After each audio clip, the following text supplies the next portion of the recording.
2 দিন হয়েছে তাকে আমি সচিব হয়েছে এত বলা চান না 2 দিন হয়েছে মাত্র রাজনৈতিক সচিব হয়েছে আমি পথে আমি আপনাকে কখনোই দেখি নাই, তবে রাষ্ট্র সংস্কার আন্দোলনের অফিসে আমি দেখেছি। আপনাকেও কেউ দেখা যায় না কখনো। আপনি দেখলে আপনি সবার আগে দৌড় দিতেন, এটা আপনার দলের নেতাকর্মীরা বলে।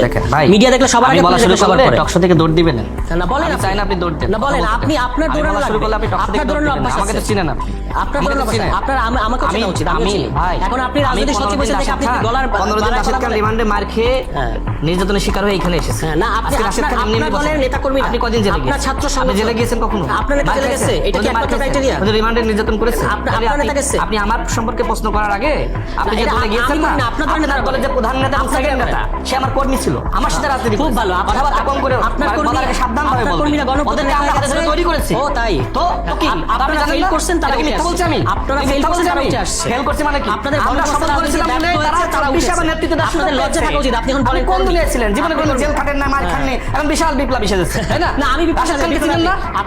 এই টেলিভিশন আমাদের প্রত্যেক সাংবাদিককে জিজ্ঞেস করেন, হুইজ রাশেদ কেন খান? আমার সাংবাদিক জিজ্ঞেস?